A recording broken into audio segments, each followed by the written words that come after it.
السلام علیکم۔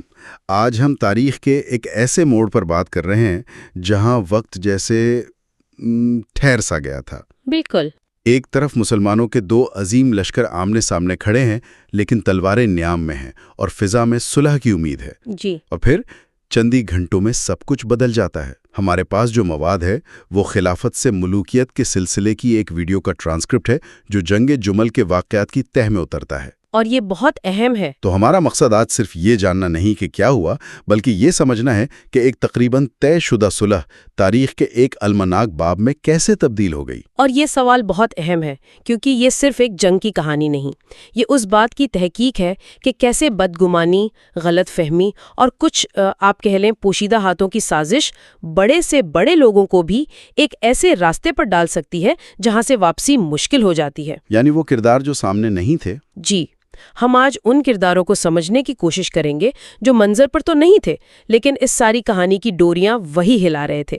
تو چلیں اس منظرنامے کو سمجھنے کی کوشش کرتے ہیں۔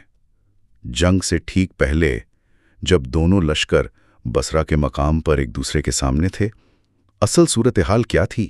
ذرائع تو یہی بتاتے ہیں کہ کوئی بھی فریق لڑائی کے لیے تیار نہیں تھا۔ بالکل یہی حقیقت ہے۔ دیکھیں، دونوں طرف جلیل القدر صحابہ موجود تھے جن کی زندگیاں ایک دوسرے کے ساتھ گزری تھیں۔ لڑنے کا تو سوال ہی پیدا نہیں ہوتا تھا۔ صحیح۔ اسی لیے حضرت علی رضی اللہ تعالی عنہ جو خلیفہ وقت تھے، ایک آخری سفارتی کوشش کی۔ انہوں نے اپنی فوج کے سب سے تجربہ کار اور معاملہ فہم شخص حضرت قعقاع بن عمرو رضی اللہ تعالی عنہ کو سفیر بنا کے بھیجا۔ اچھا۔ اور تاریخ طبری جو اس دور کے واقعات کو بہت تفصیل سے بیان کرتی ہے، وہ اس صلح کی کوشش پر بہت زور دیتی ہے۔ وہ بتاتی ہے کہ ماحول کتنا پرامید ہو گیا تھا۔ اور حضرت قعقاع نے وہاں جا کر کیا بات کی؟ ان کا موقف کیا تھا؟ انہوں نے بہت سمجھداری سے کام لیا۔ وہ سیدھا حضرت عائشہ رضی اللہ تعالیٰ عنہ کے پاس گئے اور پوچھا، اے ہماری ماں، آپ یہاں کیوں تشریف لائی ہیں؟ تو انہوں نے جواب دیا، بیٹا، لوگوں میں صلح کروانے کے لیے۔ صلح کروانے کے لیے؟ جی۔ پھر وہ حضرت طلحہ اور زبیر رضی اللہ تعالیٰ عنہ کے پاس گئے اور ان سے بھی یہی پوچھا۔ ان سب کا ایک ہی جواب تھا کہ ہم حضرت عثمان رضی اللہ تعالیٰ عنہ کے خون کا قصاص چاہتے ہیں اور امت میں اصلاح چاہتے ہیں۔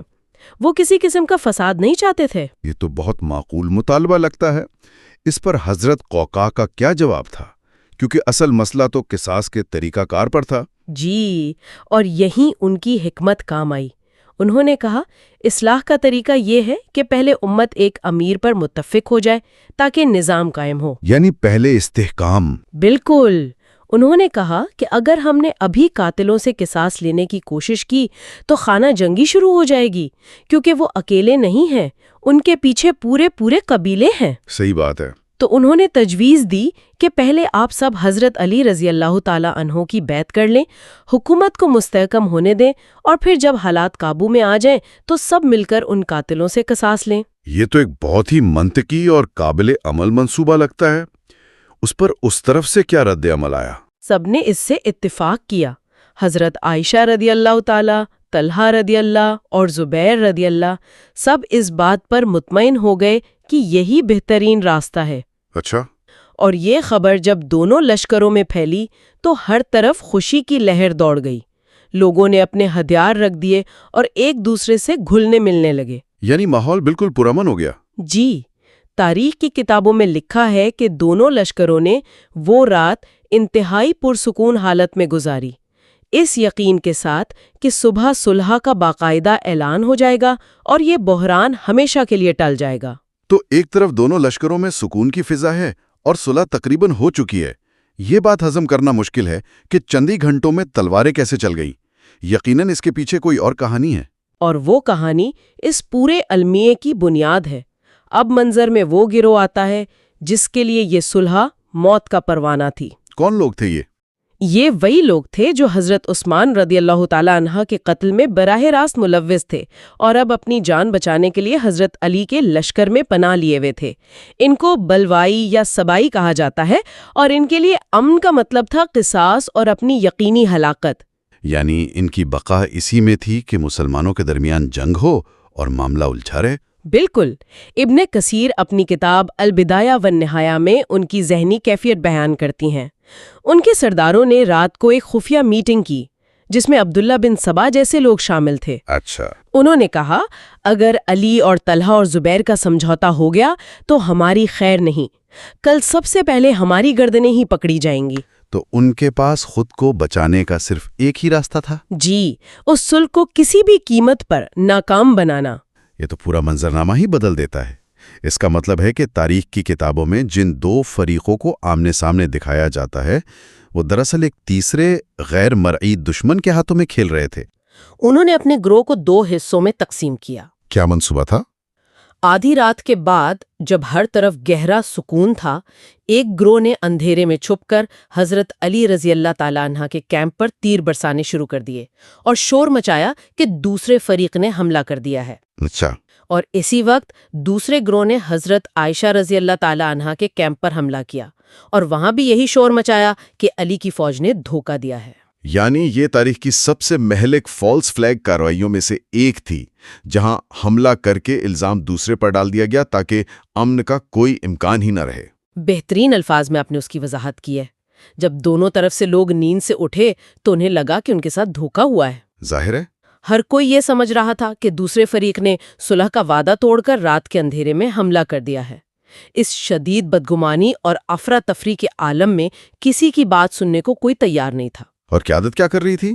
حضرت علی رضی اللہ تعالیٰ عنہ چیختے رہے، لوگوں رکو، یہ شیطان کی چال ہے، مگر ان کی آواز جنگ کے شور میں دب گئی. تلواریں نکل آئیں اور وہ جنگ شروع ہو گئی جسے کوئی بھی نہیں لڑنا چاہتا تھا. یہ کتنا خوفناک ہے.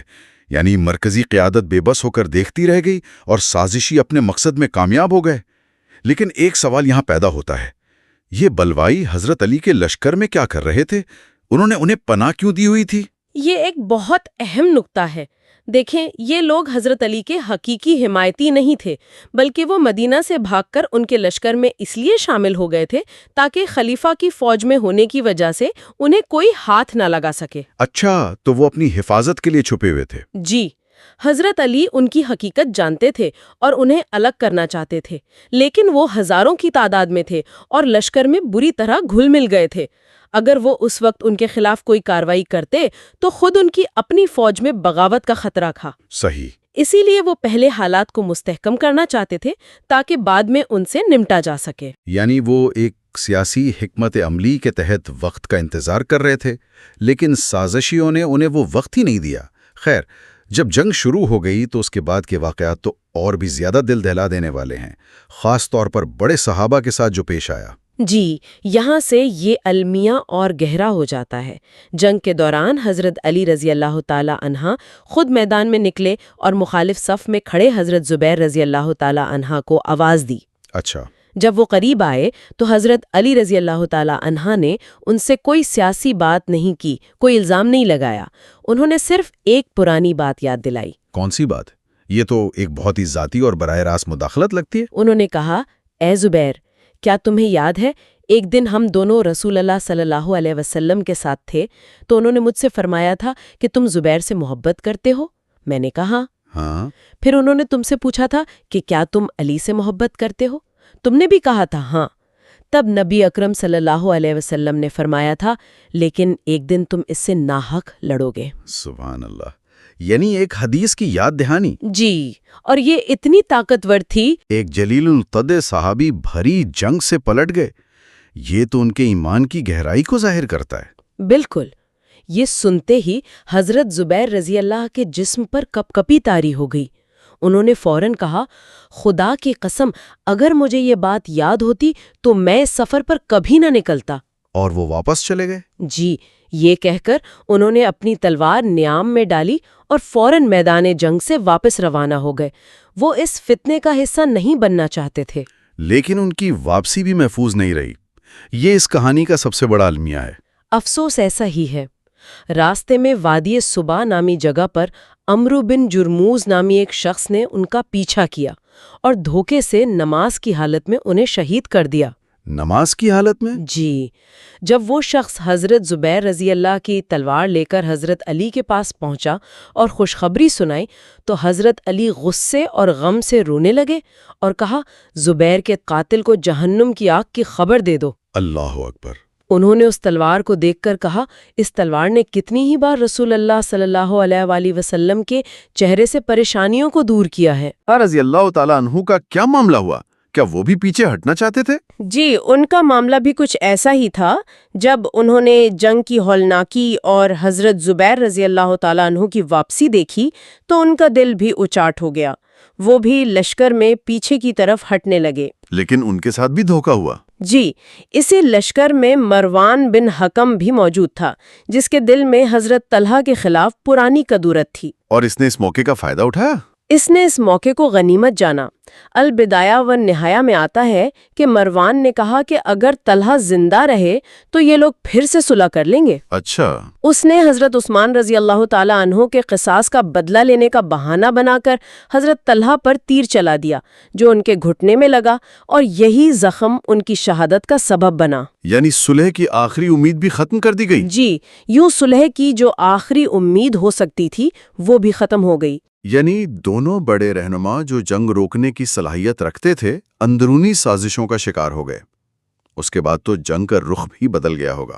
بالکل، ان دونوں رہنماؤں کی شہادت کے بعد لڑائی کا پورا مرکز حضرت عائشہ رضی اللہ تعالی عنہا کا اونٹ بن گیا، جسے عسکر کہا جاتا تھا۔ اچھا، وہ قیادت کی علامت بن گیا۔ جی، ان کے حامیوں کے لیے وہ ایک پرچم کی حیثیت رکھتا تھا اور وہ اس کے گرد جمع ہو کر انتہائی شدت سے لڑ رہے تھے۔ جب تک وہ اونٹ کھڑا تھا، جنگ کا رکنا ناممکن نظر آ رہا تھا۔ تو جنگ کیسے رکی؟ آخرکار مزید خون ریزی سے بچنے کے لیے حضرت علی رضی اللہ تعالی عنہ نے حکم دیا کہ کسی طرح اس اونٹ کو بٹھا دیا جائے۔ ان کے ساتھیوں نے اونٹ کے پاؤں کاٹ دیے اور جیسے ہی اونٹ زمین پر گرا، لڑائی کی شدت ایک دم سے ٹوٹ گئی اور جنگ کا خاتمہ ہو گیا۔ جنگ تو ختم ہو گئی، لیکن اس کے بعد کے جو حالات ہیں وہ ان شخصیات کے کردار اور ان کی اصل نیت کے بارے میں بہت کچھ بتاتے ہیں۔ فاتح کا رویہ کیسا تھا؟ یہی اس کہانی کا سب سے اہم سبق ہے۔ حضرت علی کا رویہ کسی فاتح بادشاہ جیسا نہیں، بلکہ ایک شفیق سربراہ جیسا تھا۔ انہوں نے کیا کیا؟ جنگ جیتتے ہی انہوں نے عام معافی کا اعلان کر دیا۔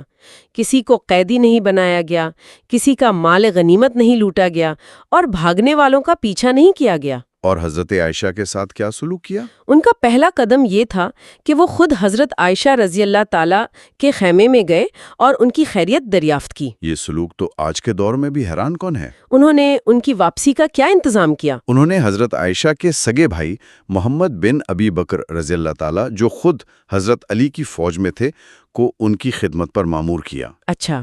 پھر پورے سرکاری اعزاز کے ساتھ انہیں بصرہ سے مدینہ واپس بھیجنے کا انتظام کیا، یہاں تک کہ ان کے ساتھ 40 معزز خواتین کا ایک دستہ بھیجا تاکہ سفر میں ان کی پردہ داری اور حفاظت کا پورا خیال رکھا جائے۔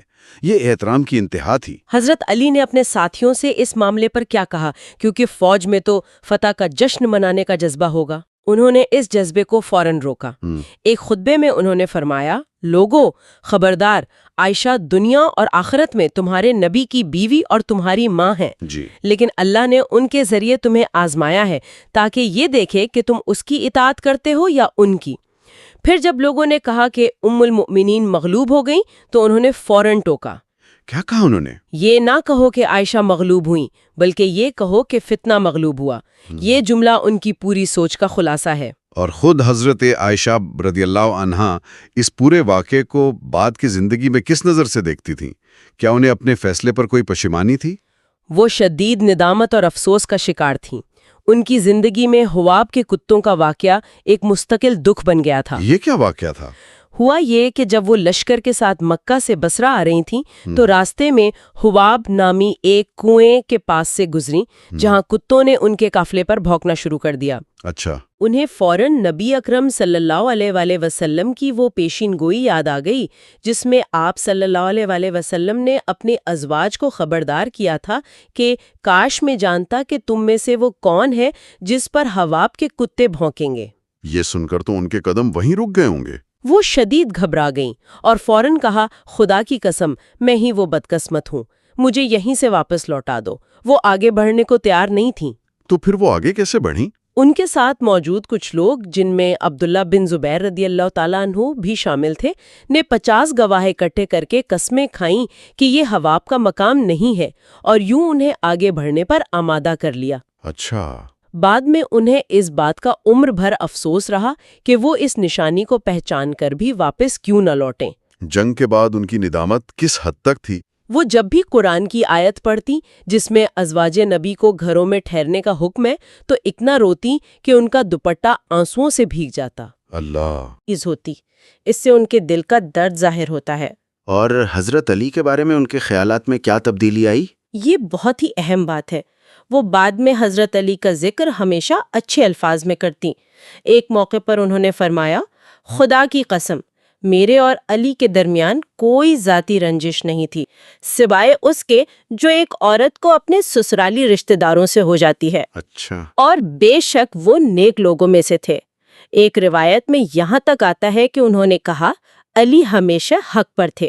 یہ اعتراف ان کی عظمت اور صاف نیت کی دلیل ہے۔ تو آج ہم نے جو مواد دیکھا وہ اس نتیجے پر پہنچتا ہے کہ جنگ کے جمل، جسے اکثر دو عظیم شخصیات کا ٹکراؤ سمجھا جاتا ہے، دراصل ایسا تھا ہی نہیں۔ جی بالکل۔ یہ قیادت کی ذاتی دشمنی کا نہیں، بلکہ ایک تیسرے فریق کی آگ لگانے والی سازش اور اس سے پیدا ہونے والی المناک غلط فہمی کا نتیجہ تھا، جس میں ہزاروں مسلمانوں کی جانیں ضائع ہوئیں۔ بالکل، یہ واقعات ہمیں یہ سکھاتے ہیں کہ بڑے تنازعات میں نظر آنے والے چہروں کے پیچھے اکثر ایسے عناصر کام کر رہے ہوتے ہیں جن کا واحد مقصد انتشار پھیلانا اور اپنے مفادات کا تحفظ کرنا ہوتا ہے۔ صحیح۔ حضرت علی کا فاتحانہ کردار، حضرت زبیر کا ایک حدیث پر جنگ چھوڑ دینا، اور حضرت عائشہ کی عمر بھر کی ندامت، یہ سب ظاہر کرتا ہے کہ ان عظیم ہستیوں کے دل ایک دوسرے کے لیے صاف تھے، اور وہ خود اس المیے پر سب سے زیادہ افسردہ تھے۔ یہ پوری گفتگو ہمارے سامنے ایک بہت بڑا سوال چھوڑ جاتی ہے۔ جب بھی ہم کسی تاریخی یا موجودہ دور کے تنازع کو دیکھتے ہیں تو ہم کتنی بار صرف نمایاں رہنماؤں پر اپنی توجہ مرکوز کر لیتے ہیں اور ان پوشیدہ کرداروں کو مکمل طور پر نظر انداز کر دیتے ہیں جو در حقیقت اس انتشار سے سب سے زیادہ فائدہ اٹھا رہے ہوتے ہیں۔